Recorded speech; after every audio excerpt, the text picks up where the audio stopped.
Welcome to the Peacebuilding Practitioner, a resource page and podcast for people working on conflict, on peacebuilding, and on social justice issues. My name is Björn Eser, and I'm the founder of and shaker and maker behind the Peacebuilding Practitioner.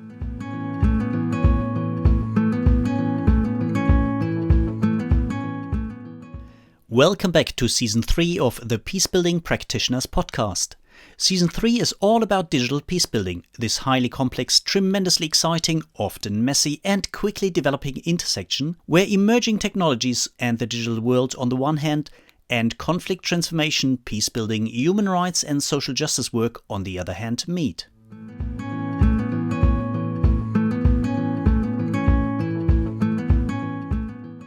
Today, I have the pleasure of welcoming Daniel Duke Odongo from Ushahidi here on the show.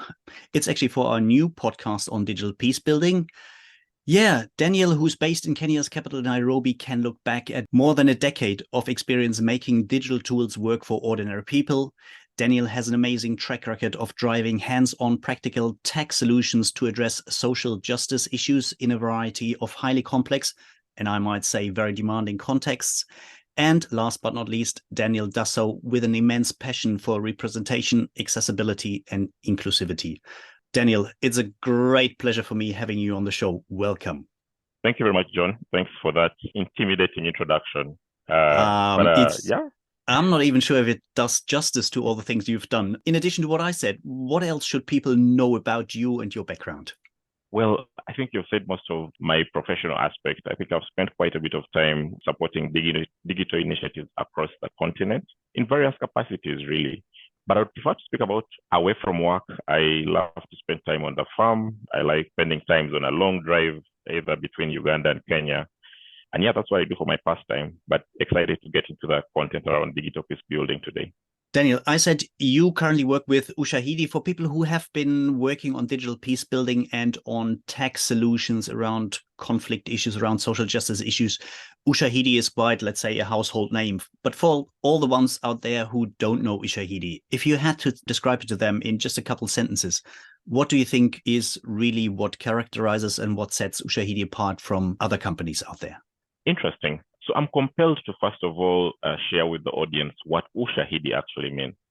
Ushahidi is a Swahili word which means testimony. We started out, I think, in about 2007, right after an election had taken place and violence broke out across Kenya. And Ushahidi then set the pace for what today we call crowdsourcing, because we were able to sort of pull citizen voices around what was taking place. At a time when there was an information blackout, the popular media was not covering what was taking place in the streets across Kenya. And Ushahidi was an innovation that came up at the time to allow communities, citizens to self-report about what they were seeing outside their houses, what they were experiencing. And yeah, today we are proud to say that, over, I think about 15 years later, the tool has now been used across over 160 countries. Wow. And there are over 200,000 deployments of Ushahidi active today. Great. Wow, that sounds intimidating and great. You just mentioned a few keywords. You said, okay, you work with open source software. You said it's citizen-generated data you work with, and you work with what you call deployments. Can you just put a bit more meat to the bone so that people have a clear understanding of what is it you're actually offering and how does it empower people, communities, small organizations to work on their very own issues? Yeah, so open source as we know it at Ushahidi is basically allowing citizens or communities to speak out or contribute in decisions that are being made about them. So beyond just the term open source as we know it for those who are software developers, saying that there's code that is easily accessible. But at Ushahidi, beyond just the code, we are actually allowing citizens to take part in decisions affecting them, because it's well known out there that citizens typically in any crisis situation are less represented in decisions that are being made. And Ushahidi comes in as a platform that enables them to channel their feedback in their own words and make sure that decision makers have access to this and can make decisions that are representative of the aspirations and needs of the communities. So over the years, we have been playing quite a big role within the field of crowdsourcing as a tool that anyone can take, put on their servers, and start collecting information about, the needs of the communities that they would like to have. typically anyone who uses the Ushahidi platform is able to start using it with even very little technical know-how. And we're very proud about that. Where you said working with crowdsourced citizen-collected data, I think that's great. When you were mentioning that the very idea, the first initiatives or the first playing around with what could a tech offer to people in a surrounding, you mentioned the 2007, 2008 violence around the elections in Kenya. Crowdsourcing what is happening in the country, where intimidation is taking place, where violence is taking place, where the security forces are maybe playing a good role and where they're not playing a good role. I think that's quite great as a concept. How do you balance kind of the threat that people say, well, at the moment, the big tech companies collect so much data, then how do we make it work for people in their very own initiatives where they actually are in the driver's seat of making use of data? How do you bring these two trends together? Okay, so it's very interesting. First of all, just picking off what you've just shared, I think transparency and accountability are core to the work that we do, making sure that, first of all, citizens' opinions about what is taking place as it is without any form of censorship is possible, and we are enabling that as a platform. Yeah. It's core to our existence that we continue making that possible for different communities, including those that are most marginalized across the world. And I think just the concept around, in comparison to big tech, I think the censorship part is something that we are very clear from the get-go, just to make sure that citizens' voices should be known. I mean, there shouldn't be no sort of filters to their ability to express themselves. Yeah. And so we allow anyone to be able to start collecting these voices. But in terms of safety, we have still protocols to make sure that there's anonymization, especially for some communities that might be at risk. And we have all of this factored in for each deployment. We have workflows embedded within the platform that allow them to be able to, one, verify the reports that they're receiving, structure them, because in many cases they're unstructured. So you mentioned like security issues. One might want to know only the security issues around a certain issue. One might want to have gender issues only within a particular context. And Ushahidi allows you to structure those reports. There's geolocation, just so that, communities can be able to be linked to the support that they need and require at a particular time where they are. Eventually, we also try to make sure that reports are published to the world, so that there's a body of knowledge that everyone, both the media or the general public or even research community, can tap into. And then there's the most important key around making sure that those who are reporting are safe. Yeah. Safe in the sense that they can be able to still protect their identities, especially communities that might be at risk or that are marginalized. So these are some of the functionalities within Ushahidi that enable us to stand out as a platform that is crowdsourcing citizen feedback, but while at the same time protecting them from harms that typically big tech would expose them to. Yeah, great. Thank you very much. I think that makes things so much clearer. And if I just look back at some of my experiences, I saw a deployment of yours before I even knew about Ushahidi, I must say. Shame on me. Wow. Just probably as an example, and you can probably then add other examples later on, just so that the listeners get a clear idea on what is actually all the power in the application and how can it be used by ordinary people, as you said, with little to hardly no tech background, to actually make it work for social justice and respective other issues. I've been working in Nepal some time back, and there was an organization called COCAP, Collective Campaign for Peace, which worked on human rights defenders work all over the country. And they had something which was called the Nepal Monitor, basically a map of Nepal, where you could, according to certain filters, look at various human rights abuses around political issues, around gender-based issues, around caste-based issues, around economic issues, and others. And as you said, it was collecting data, crowdsourced, so anyone from all over the country could report human rights abuses. And at the same time, because we very often have lots of early warning, but not a lot of early action, human rights defenders or international media or the international diplomatic community could either just look at the map and filter and say, where's something happening, where can we get active?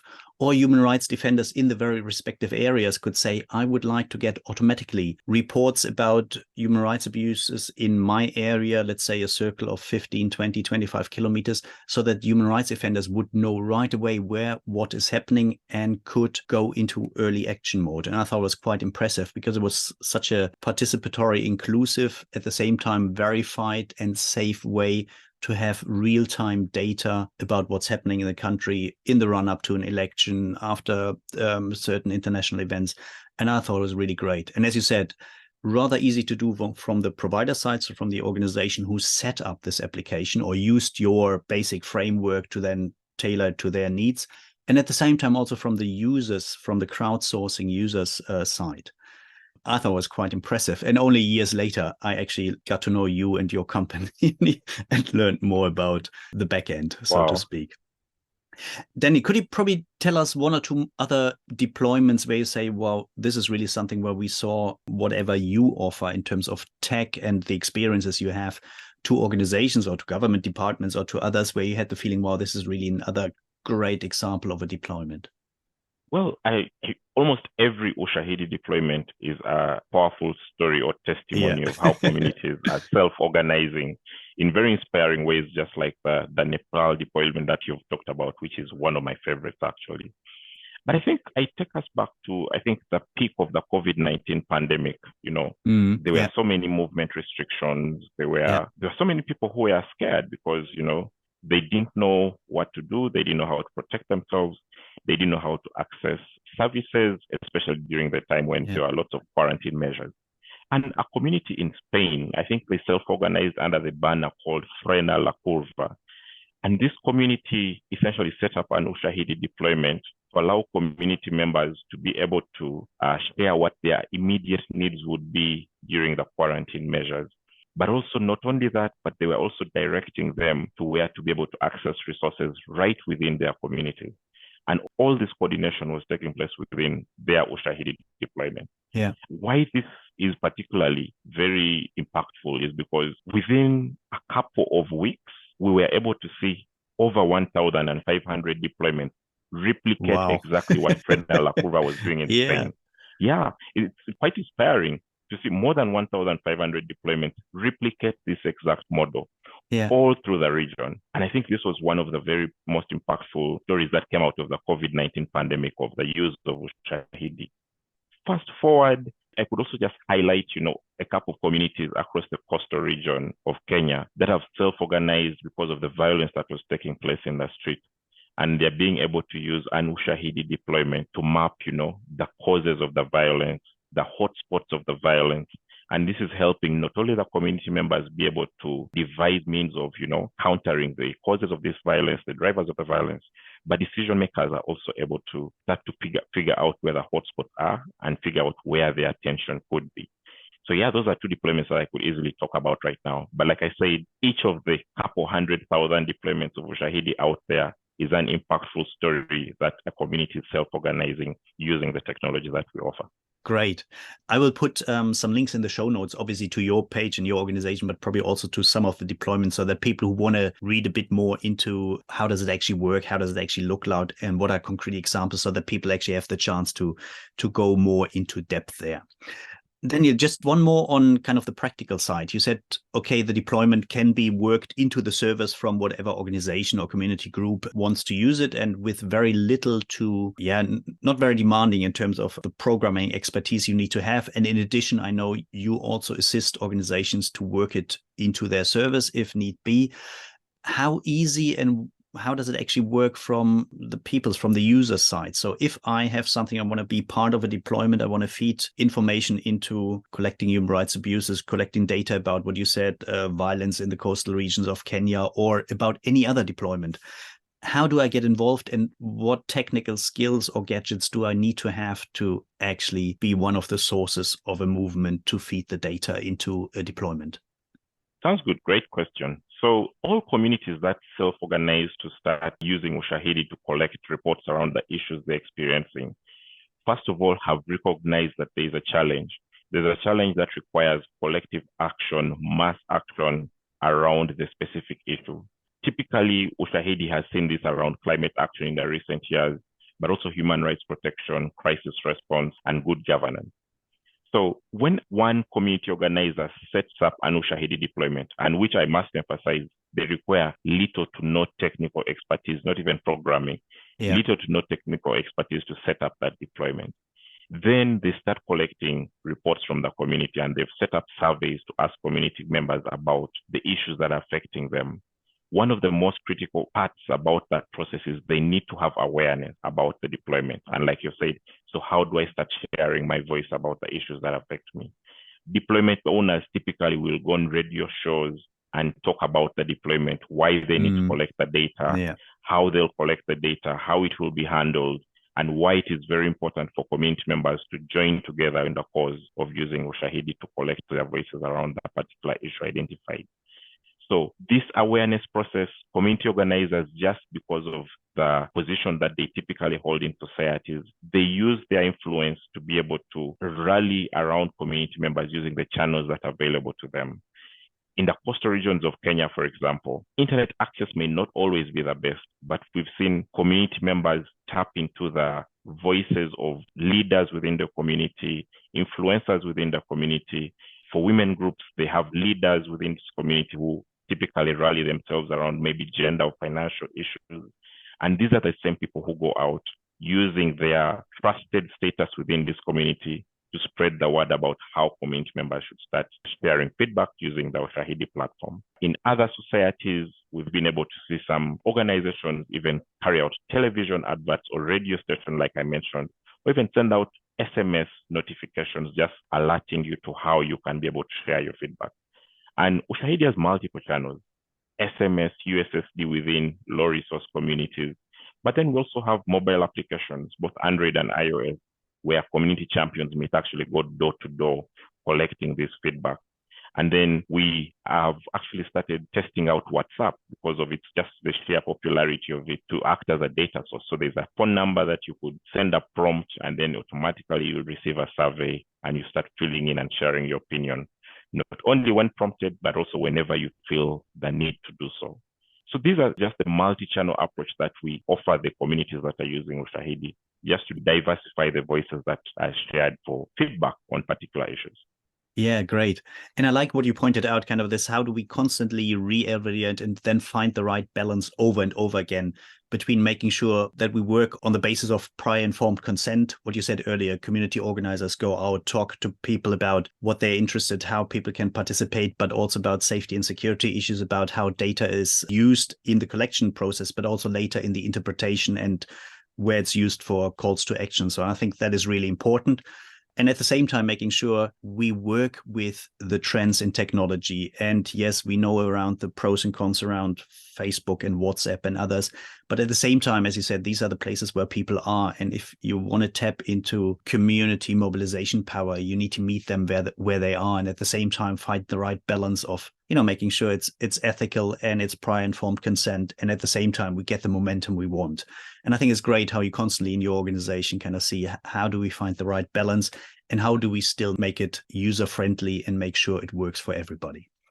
Yeah, the powerful part about finding communities where they are, leveraging the channels available to them, and using existing structures to be able to gather their voices, raise those voices, and make sure that there are decisions that are being made that are representative of those voices that have been shared. Yeah, so many important points here. Daniel, if we change our focus a bit, we looked back and we looked at the highlights and some of the challenges and some of the really exciting work you and your organization have been involved in. If we look into the future, what's coming up for Ushahidi? Any exciting new developments where you say, well, we're working on something and there seems to be new exciting things coming up? Or what's 2023 and 2024 bringing for open source mapping software for social justice work and for Ushahidi? I would start by giving the broad goal of what we're trying to do. I think just for our 5-year strategy up to 2026. We're trying to raise 20 million voices. Typically, that means we're trying to almost, scale up the number of people who are using the platform to self-organize, to make sure that decisions are being made and policies and decisions actually, very importantly, lead to systemic change for communities. So that's the broad goal of what we're trying to do. And we're trying to seed plenty of partnerships and bring together lots of stakeholders or people who believe in this mission around that same purpose. Within the team internally, I think it may not be too early to let the cat out of the basket. We are releasing a new version of the platform over the next coming months. Oh, that's exciting. Yeah, it's quite exciting.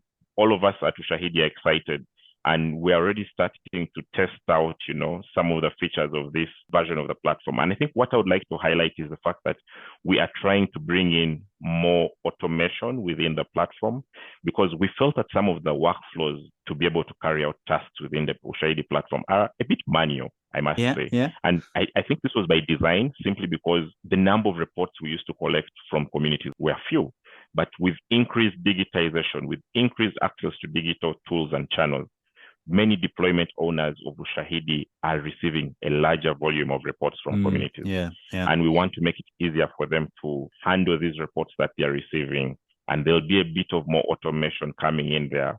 I probably mentioned something about using WhatsApp, but also we're trying to see how many more channels that users or communities already have access to, we can tap into to offer, as avenues to collect reports.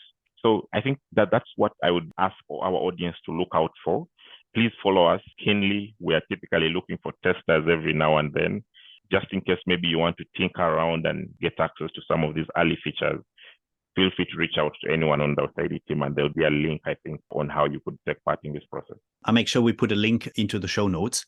Maybe we do that right now. If people want to look up the current site and probably get in touch with you, what's the best way? Where do they find you?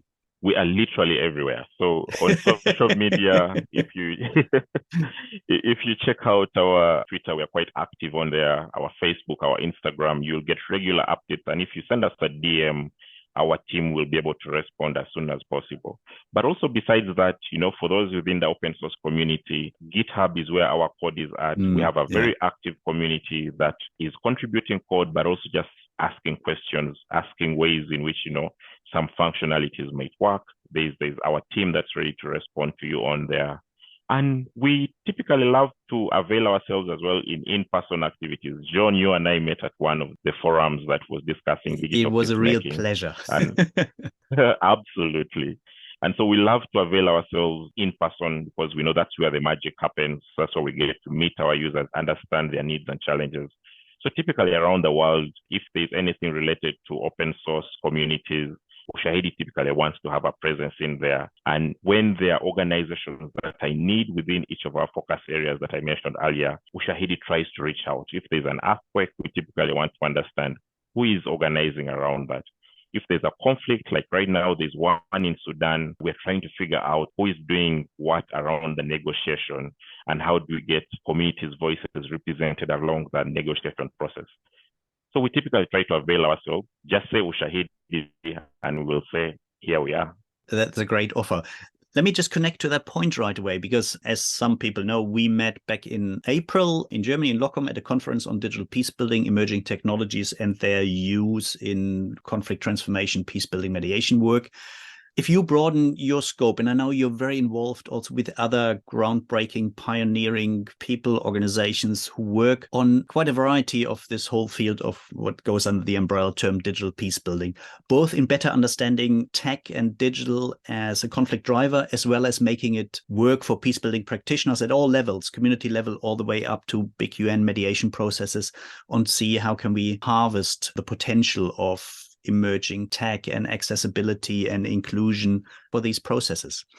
If you look at the current trend and your engagement with others, what do you think are exciting developments besides or beyond what Ushahidi is doing? What are some of the things where you are really either see great potential or really thrilled, or probably see really new threats coming up? Could you just let us in on your experience here a bit? It's great that you mentioned this. And I think one of the buzzwords today that everyone is talking about or looking out for is artificial intelligence. Yes. And I think that good, familiar, double-edged sword, I would say. And I'll start with the positives about it. I mean, we're really excited about the potential of artificial intelligence to be able to ease work for very many groups of people, whether you're a community organizer. I think it would be very easy for you to sift through the issues that you're facing, experiencing, or receiving from the community in terms of feedback. It would also be very easy for very many communities then to be able to learn now to anticipate rather than respond. So we're always in response mode, typically in the human rights space. But how about you start to, forecast what will come in maybe the next 1 or 2 years, and how you start preparing yourself for that? So I think the capabilities are very immense. Potential is very, very exciting for how artificial intelligence might make processes and work easier for many of us. However, at the same time, the way artificial intelligence is being built is a bit concerning, I would say, because just a few voices have been represented within the process of building algorithms, the way in which, AI systems are being built. They typically are biased towards certain groups that, typically inform the process of building or developing them. Yeah. So as a result, I think the risk that I would like to highlight that concerns myself and typically at Ushahidi we like to think about a lot is how then might we make sure that underrepresented groups are part of AI development processes? How do we inform the development process behind these algorithms? And how do we make sure they are safe? Yeah. How do we make sure they're safe and they're not exacerbating existing challenges that we already have within communities today around the world? So that's something that I would like to highlight, just for us to appreciate the good, but be cautious enough and take it step by step and making sure that everyone is represented. I think you're mentioning at least two important points here. This, on the one hand, obviously being more proactive, anticipating and not just reactive.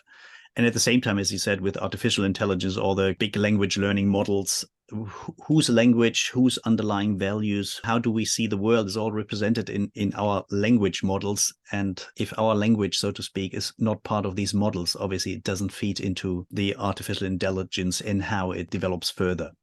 Yeah, really important. Daniel, last but not least, I also want to make sure this podcast not just informs people about the various organizations and topics the respective interview guest like you is talking about, but at the same time, I want to make sure each and every guest has the chance to recommend one other organization or publication or resource or software or whatever, something to encourage people to also look up other really great resources. What would be a resource that you could recommend beyond anything that is directly connected to Ushahidi? I think I'll recommend an organization that has been putting together quite a bit of forums, just to address the challenges in peace, especially in this digital era. And I think that is Build Peace. The Build Peace Forum takes place every year. This year actually is taking place in Nairobi between 1st and 3rd. But also, if you could just look up the organization, howtobuildpeace.org. You can be able to check out the exciting work they're doing. Their work surpasses, just beyond the technology. But right now, I think this year they're looking at how the art influence identities relevant to peace and conflict. I find that exciting as someone who has an eye on the arts, and I know that the arts typically influence society. So I would highly recommend the Build Peace team. So I got to make sure I also link them in the show notes. And you mentioned a conference, a get-together, a community of practitioners talking for a couple of days between the 1st and the 3rd of December, I think, in Nairobi. I'm also going to make sure I link that. So great resources which people can look at. Daniel, it's been a real pleasure. I think we could probably continue talking here for another hour or 2 or 3. Unfortunately, our time is up. I really want to thank you. It's been another inspiring chat, and I really hope we meet again someday. I won't make it to Nairobi later this year, so we have to look for another opportunity. But if you're in the area, let me know. Thank you very much for taking the time, and thank you very much for sharing your immense experience and really making the Ushahidi platform, the tech behind it, really concrete for people so that they have a good understanding of which resources are out there. Thank you very much. Thank you, John. Always a pleasure to exchange ideas, insights. Exciting to be able to contribute to, perspectives on this podcast, and looking forward, of course, to catching up whenever we could meet in person when it allows.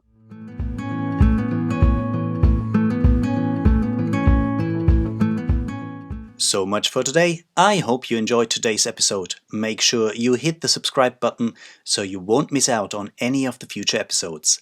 And I would really appreciate if you leave me a rating on iTunes, on Spotify, Stitcher, or wherever you listen to your favorite podcasts. If you want to learn more about the Peacebuilding Practitioner, head over to my webpage. That's www.thepeacebuildingpractitioner.org, where you find plenty of articles from practitioners for practitioners. And if you want to dive even deeper into this field of work, join us for one of our online courses. If you want to learn more about that, just get in contact with me. You find the contact details in the show notes or on my webpage.